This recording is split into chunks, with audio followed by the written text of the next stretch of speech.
اعوذ باللہ من الشیطان الرجیم بسم اللہ الرحمن الرحیم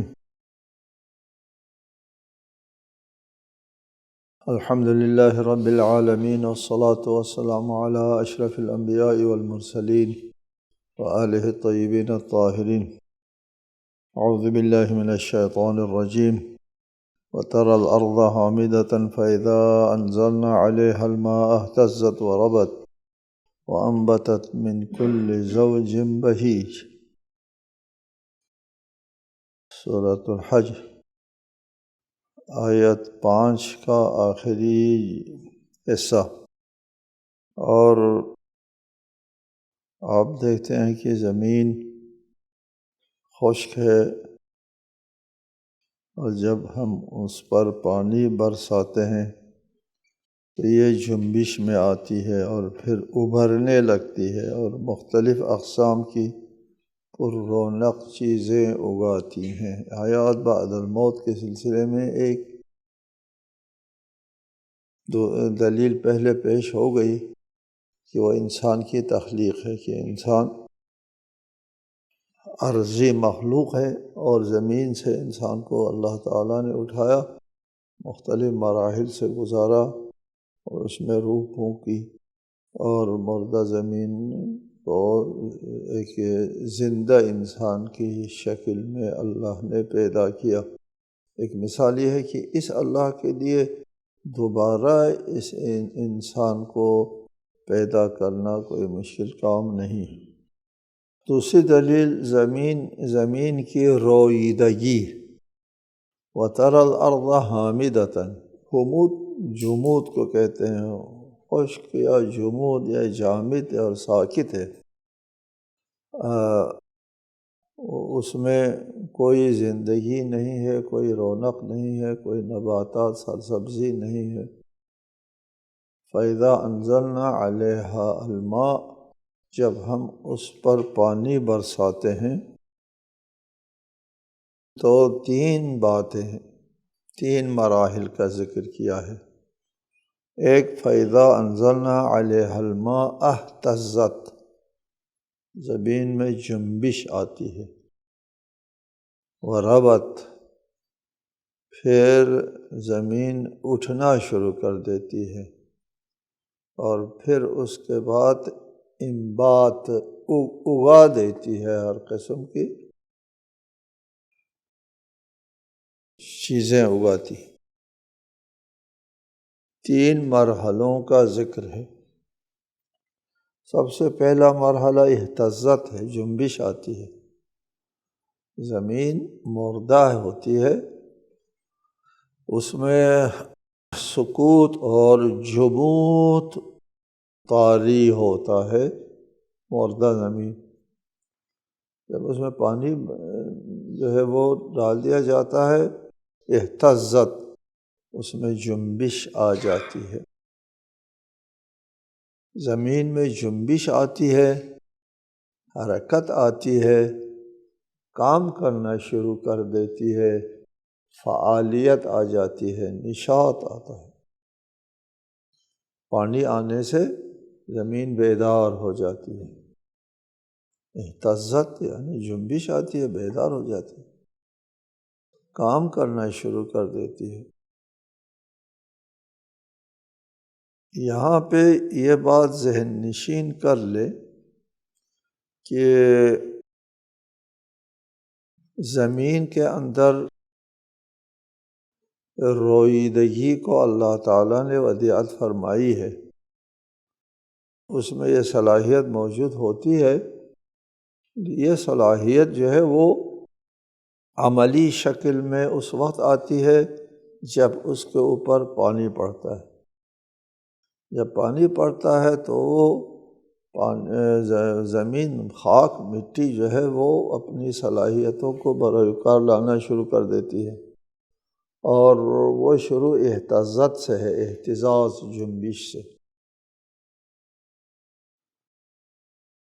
دانہ جب زمین کے اندر چلا جاتا ہے اور پانی پڑتا ہے، اس وقت ایک جنبش ہے اور ایک اٹھنا ہے، اٹھنا، اور ربت، ربا کہتے ہیں اٹھنے کو، اونچی جگہ کو ربوہ کہتے ہیں، اونچی جگہ، ربت اٹھنا شروع کر دیتی ہے۔ پھر انبتت، پھر انبات اگانے کی نوبت آتی ہے۔ صورتحال یہ ہے کہ دانہ جب زمین کے اندر چلا جاتا ہے اور اس کے اوپر پانی پڑتا ہے تو دانہ زمین کے اندر موجود جو عناصر ہے، بے شمار عناصر، اس میں سے اپنے سے مربوط عناصر کو جذب کرتے ہیں، اس کے جڑیں نکلتی ہیں، اہتزت، اور اس جنبش کے نتیجے میں وہ زمین میں عناصر کو تلاش کرنا شروع کر دیتا ہے وہ دانہ۔ وہ عناصر جو ہے وہ اہتزاز میں ہے، وہ بھی بیدار ہے، تیار ہے، ادھر دانے کی طرف سے جو طلب ہے اس کو لبیک کہنے کے لیے آمادہ ہے، اہتزاز میں بیدار ہے اس وقت پانی آنے کی وجہ سے۔ اور پھر وہ جڑیں جو ہے وہ زمین کے اندر پھیل جاتی ہیں، پھیلتی ہے کس چیز کی تلاش میں؟ ان عناصر کی تلاش میں جو اس دانے کے ساتھ مربوط ہے۔ یہ دانہ کس چیز کا دانہ ہے؟ جو کا ہے تو وہ اس قسم کے عناصر کی تلاش میں، گندم کا دانہ ہے تو اس قسم کے عناصر کا تلاش، یا جو بھی چیز اگانا ہے اس کو تلاش ہے اسی سے مربوط عناصر کی، اور ان عناصر کو اس کی جڑیں جو ہے وہ کھینچ لیتی ہیں۔ یہ تعجب کا مقام ہے، انسان غور نہیں کرتا، یہ آپ کے روز کا معمول ہے۔ وہ دانہ زمین میں ڈال دیا گندم کا تو گندم اگنا ہے جی، اور کیا اگنا ہے؟ یہ کوئی تعجب کی بات ہے؟ جو کا دانہ ڈالتے ہیں تو جو اگنا ہے، اور کیا اگنا ہے؟ یہ کوئی تعجب کی ہے؟ روز کا معمول ہے، اس کو روز کا معمول لیتے ہیں۔ یار یہ گندم زمین کے اندر جاتی ہے، اس کا دانہ جاتا ہے تو کس طرح یہ زمین ہے، زمین وہی زمین ہے، دوسری طرف کوئی اور دانہ ڈال دیا تو وہ اور چیز نکالی، اور ڈالا اور چیز نکالی، زمین ایک ہے۔ یہ فرق کہاں سے آتا ہے؟ کس نے کیا یہ کام؟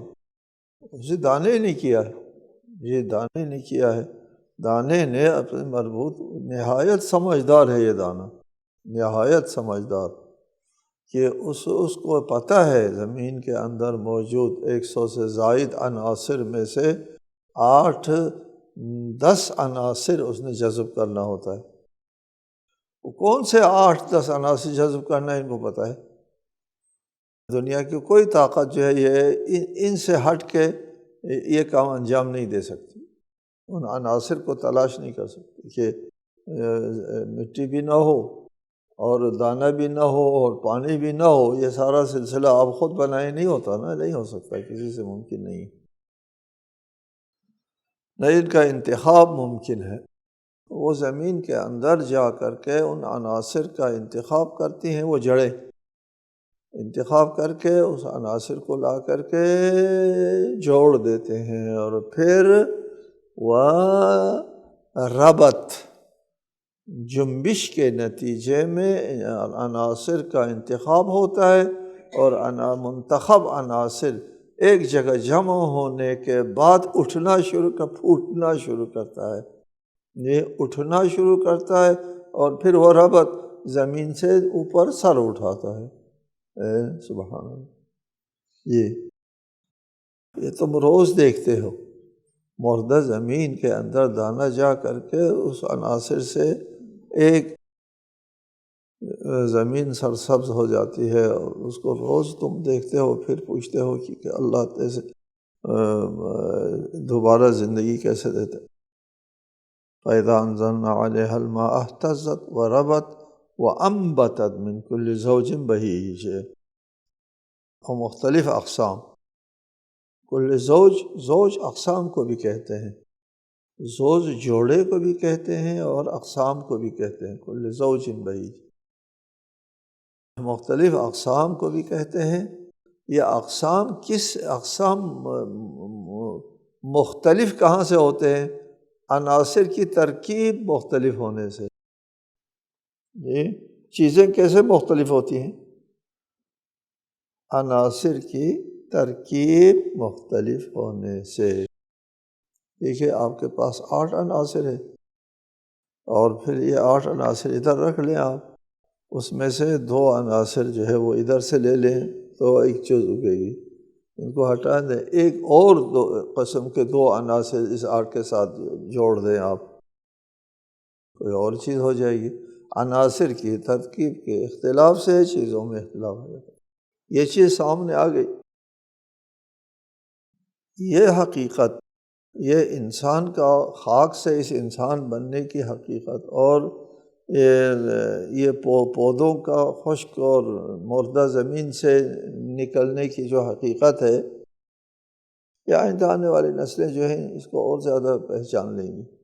ان میں جو توحید کا جو درس ہے اس کو آنے والے لوگ بہتر سمجھ سکیں گے۔ ذالک بأن اللہ هو الحق، یہ باتیں کیا ہے؟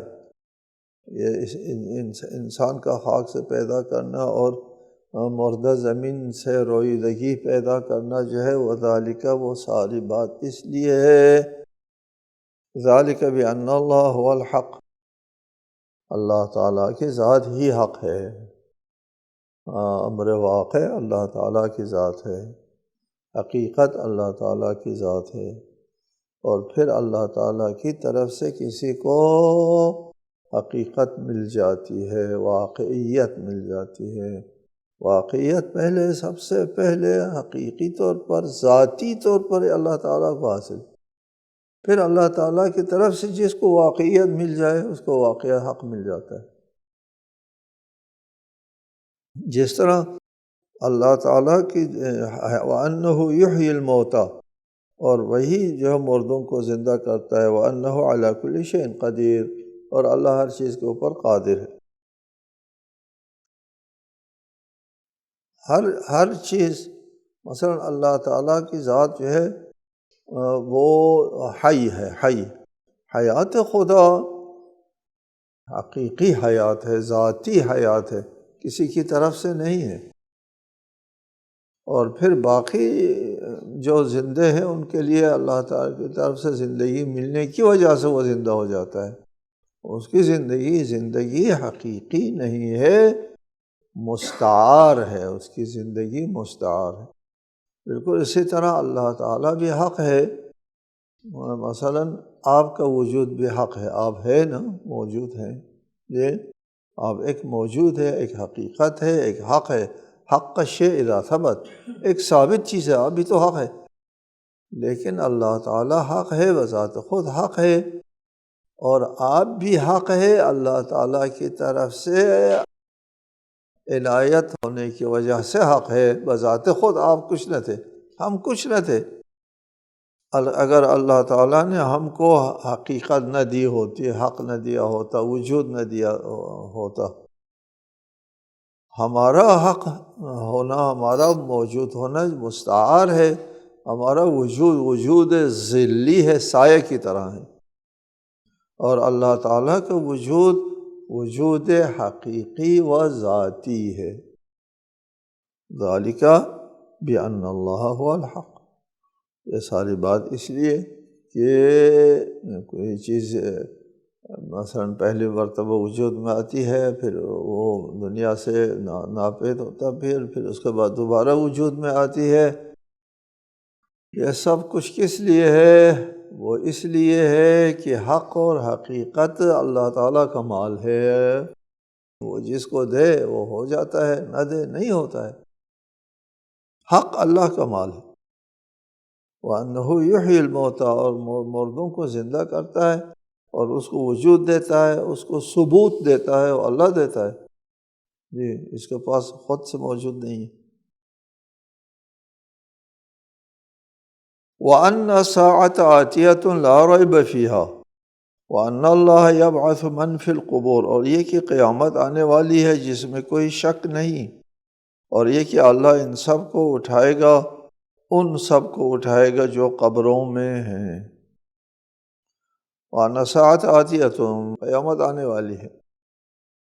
قیامت اگر نہ ہوتی تو یہ دنیا عبث ہو جاتی، کائنات کا وجود عبث ہو جاتا، کائنات کا وجود جو ہے وہ اس میں کوئی معقولیت نہ آتی۔ دنیا میں ایک شخص جو ہے خونخوار ہے، قاتل ہے، دوسرا مقتول ہے، مظلوم ہے، یہ دونوں اگر ایک جیسا ہے، برابر ہے، تو پھر یہ ایک عبث سا کام ہے، ایک کھیل سا ہو جاتا ہے بے مقصد۔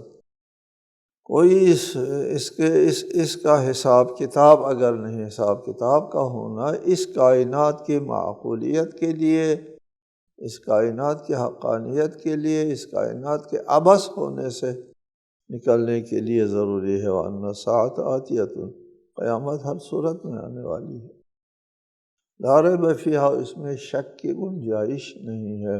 یہاں پر ریب اور شبہ کو کہتے ہیں، شک کو نہیں کہتے ریب۔ شک کس کو کہتے ہیں؟ شک کہتے ہیں کہ کسی امر کے وجود اور عدم دونوں برابر ہو تو شک ہوتا ہے، ہو سکتا ہے ہو سکتا ہے نہیں ہے، برابر ہو تو اس کو شک کہتے ہیں۔ ریب کا معنی شک نہیں ہے، ریب کا معنی شبہ ہے، کہ یعنی نہیں ہے یا نہیں، دونوں برابر نہیں ہے۔ قیامت کے بارے میں لوگوں کو شک نہیں ہے، شبہ ہے، یعنی قیامت نہیں ہے، ایسے کہتے ہیں۔ کیسے ہو سکتی ہے قیامت ہو، دوبارہ کیسے زندہ ہو سکتے ہیں یہ مردے وغیرہ؟ قیامت کے بارے میں شبہ ہے، لاحق ہے، خیال یہ ہے کہ قیامت نہیں ہے۔ اللہ ارشاد فرماتے ہیں لا ریب، شبہ نہیں ہے، بہت شبہ ہے لوگوں کو۔ جی کیسے فرمایا شبہ نہیں ہے؟ اس میں شبہ نہیں ہے، کیسے فرمایا؟ جواب اس کا یہ ہوتا ہے کہ قیامت کا وجود اس قدر واضح اور بین اور ضروری ہے، یہاں شبہ کی گنجائش نہیں، شبہ موجود ہونے کا حق نہیں ہے، یہ بتانا ہوتا ہے۔ ذالک الکتاب لا ریب فیہ، قرآن کے بارے میں کہا ہے لا ریب فیہ، اس میں بھی کوئی شبہ نہیں ہے۔ بہت سے لوگوں کو شبہ ہے یہ کلام اللہ نہیں ہے، یہ حق نہیں ہے، لوگوں کو حق نہیں پہنچتا شبہ کا۔ اس قدر واضح ہے یہ کتاب کہ دنیا میں سب لوگ جو ہے وہ جمع ہو جائے، اس جیسی کتاب بنا کے نہیں لا سکتے، پھر اس میں شبہ نہیں ہونا چاہیے، کسی کو نہیں ہونا چاہیے، پھر بھی شبہ کرتے ہیں۔ وہ شبہ کأن لم یکن ہے، قیامت کے دن ایسے واضح اور ضروری ہے، اس کے باوجود لوگ اس میں شبہ کرتے ہیں۔ یہ شبہ وہ کأن لم یکن ہے، کوئی شک شبہ نہیں ہے۔ جو شک شبہ کرتے ہیں ان کو شک شبہ کرنے کا حق حاصل نہیں ہے۔ وَأَنَّ اللَّهَ يَبْعَثُ مَنْ فِي الْقُبُورِ، اللہ تعالیٰ ان سب کو اٹھائے گا جو قبروں میں ہیں۔ مقبور، قبر زمین کے نیچے چھپانے کو کہتے ہیں۔ قیامت کے دن جو لوگ سب مرے ہوں گے وہ قبروں میں تو نہیں ہوتے۔ یہاں کچھ مذاہب ہے جو لوگوں کو قبروں میں دفن نہیں کرتے، جلا کر کے راکھ بنا دیتے ہیں۔ کچھ مذہب ایسے ہیں کہ جو مردوں کو درندوں کے لیے رکھتے ہیں کہ درندے آئیں کھا جائیں، تو وہ درندے کھا جاتے ہیں، قبروں میں نہیں ہوتے۔ کچھ لوگ جو ہے وہ سمندروں میں غرق ہوتے ہیں وغیرہ وغیرہ، سب لوگ قبروں میں نہیں ہوتے۔ یہاں پر اللہ نے ارشاد فرمایا ان اللہ یبعث من فی القبور، یہ تو یا عام میں اغلب کی وجہ سے فرمایا ہے کہ غالباً انسان قبروں میں دفن کیا جاتے ہیں۔ من فی القبور، جو قبروں میں چلے گئے ہیں ان کو اللہ اٹھائے گا۔ جس وقت اٹھائے گا اس وقت قبروں میں ہونا ضروری نہیں ہے، جو لوگ قبروں میں چلے گئے ان سب کو اٹھائے گا۔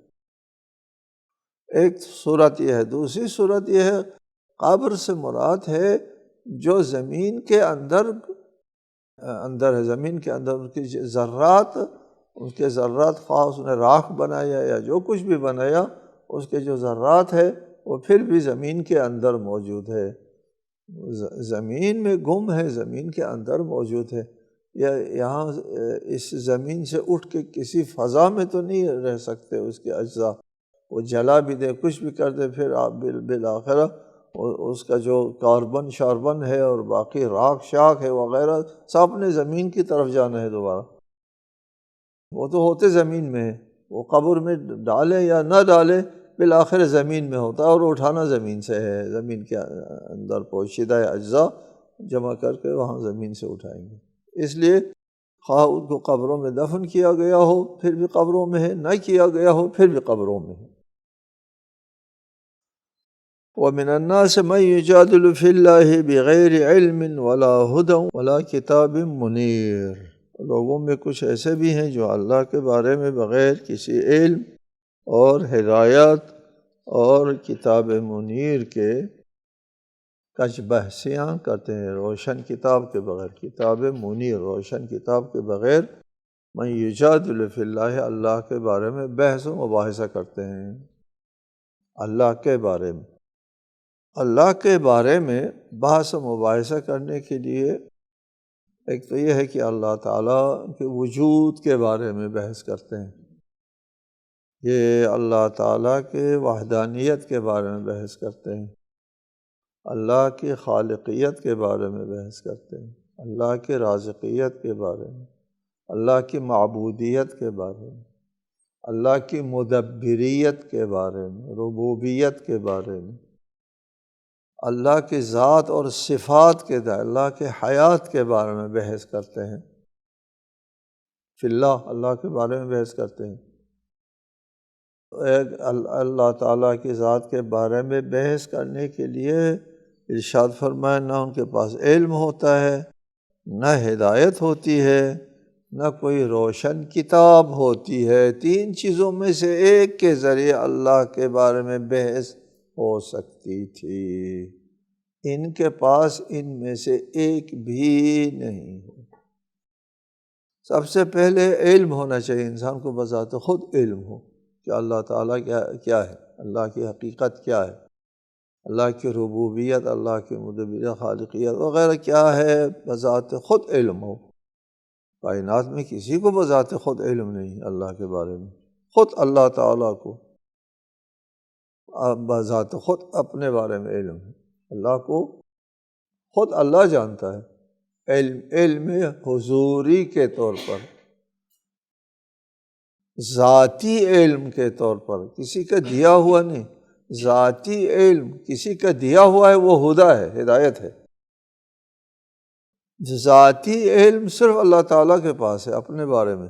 ہے نا ہماری دعاؤں میں انت کما وصفت نفسک، اب تو ایسے ہی ہے جیسے تو نے خود بیان کیا ہے۔ اللہ تعالیٰ کے بارے میں اللہ تعالیٰ خود بیان کرتا ہے۔ اللہ تعالیٰ کے اسماء توقیفی ہے، اسماء خدا توقیفی کا مطلب کیا ہے؟ اسماء اسم کیا ہوتا ہے؟ معنی پرداز کرنے کے لیے۔ اسم وہ ہے جو مسمى کے اوپر دلالت کرے۔ ہمارے پاس ایسے الفاظ ہم خود نہیں بنا سکتے جو اللہ تعالیٰ کی ذات اور خصوصیات سے صفات اور افعال وغیرہ پر دلالت کرنے کے لیے لفظ منتخب کر سکے، ہم نہیں کر سکتے، یہ خدا خود کرے گا۔ اس لیے اللہ تعالیٰ کے اسماء توقیفی ہے۔ توقیفی کا مطلب کیا ہے؟ موقوف ہے اللہ کے خود بتانے پر، موقوف ہے، آپ خود اللہ کو نام نہیں دے سکتے۔ اللہ نے جو کچھ بتایا ہے کہ مجھے وَلِلَّهِ الْأَسْمَاءُ الْحُسْنَى فَادْعُوهُ بِهَا، اللہ کے اسماء حسنہ ہے، ان کے ساتھ پکارو، وہ اسماء حسنہ اللہ نے خود بتایا ہے، ٹھیک ہے؟ اللہ نے خود بتایا ہے تو ہم کو سمجھ میں آتا ہے۔ علم صرف اللہ کے پاس ہے اپنے بارے میں، اللہ تعالیٰ کے بارے میں علم صرف اللہ تعالیٰ کے پاس ہے اور کسی کے پاس نہیں ہے۔ وہ تو ظاہر ہے کسی کے پاس نہیں ہے، ان لوگوں کے پاس نہیں۔ ولا ہدن، خود بذات خود علم نہیں ہے تو کسی کی رہنمائی پر علم حاصل ہوتا ہے وہ بھی نہیں ہے۔ یہ کسی رہنما کو بھی نہیں مانتے، کسی نبی کو نہیں مانتے، نبوت کو نہیں مانتے، وحی رسالت کو نہیں مانتے، کوئی ذریعہ جو ہے وہ ان کے پاس نہیں ہے، وہ ہدایت بھی نہیں۔ ولا ہدی ولا کتاب منیر، نہ کسی روشن کتاب کو یہ لوگ تسلیم کرتے ہیں کہ اللہ تعالیٰ کے ذات و صفات کے بارے میں کسی اللہ تعالیٰ کی طرف سے آنے والی کتاب کے ذریعے معلوم ہو جائے، چونکہ بتانے والا اللہ تعالیٰ کی ذات ہے، اس کے علاوہ کسی کے علم میں نہیں ہوتا۔ تو یہ لوگ جو اللہ تعالیٰ کے بارے میں بحث کرتے ہیں، ان کے پاس ان تینوں میں سے ایک بھی نہیں ہے۔ اس سے ہم کو پتہ چلا کہ اللہ تعالیٰ کے بارے میں جو بھی بات کرنا ہے وہ توقیفی ہے، ہم کو خود نہیں جوڑ سکتے۔ جی صغریٰ کبریٰ جوڑ کر کے اللہ تعالیٰ کو ہم شکل و صورت معاذ اللہ نہیں دے سکتے کہ اللہ تعالیٰ کی طرف سے آ جائے، پھر ہم کہہ سکتے ہیں کہ اللہ تعالیٰ کی یہ صفت ہے، اللہ تعالیٰ کی مدبریت، خالقیت، رازقیت وغیرہ کے سلسلے میں خود ہدایت اور کتاب مبین، یہ دو راستے ہمارے پاس ہیں۔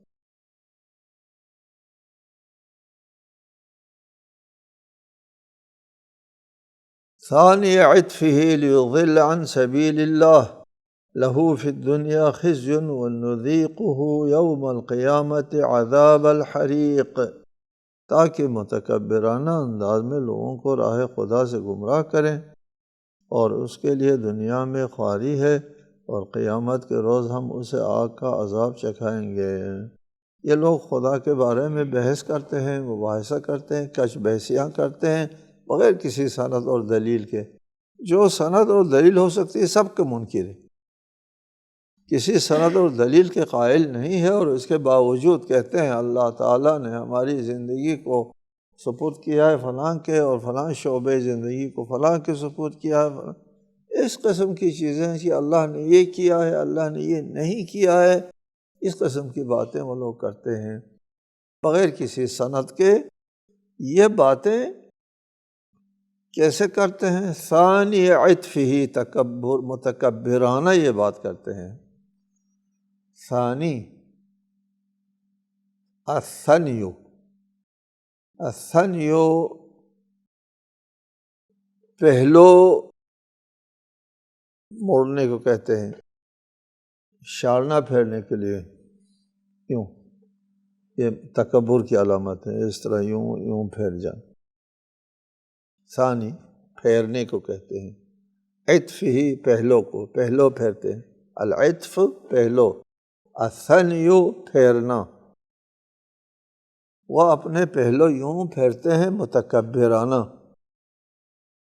اس کے پاس کتاب آتی ہے، اس کے پاس ہدایت آتی ہے، اللہ تعالیٰ کے بارے میں خود سے رائے زنی نہ کرو، اللہ تعالیٰ نے یہ کیا ہے، یہ نہیں کیا، اور فرشتوں کو ہماری زندگی چلانے کا کام سونپا ہے، یہ کیا وہ کیا ہے، مت کہو اس پر وہ متکبرانہ ثانیہ، پھیرتے ہوئے، یوں موڑتے ہوئے، عطف ہی اپنے پہلو کو، یعنی متکبرانہ انداز میں وہ اس کو نظر انداز کرتے ہیں تاکہ وہ راہ خدا سے برگشتہ ہو جائے۔ لہو فی الدنیا خزی، دنیا میں بھی رسوائی ہے ان لوگوں کے لیے، اور آخرت میں بھی رسوائی ہے۔ السلام علیکم ورحمۃ اللہ وبرکاتہ۔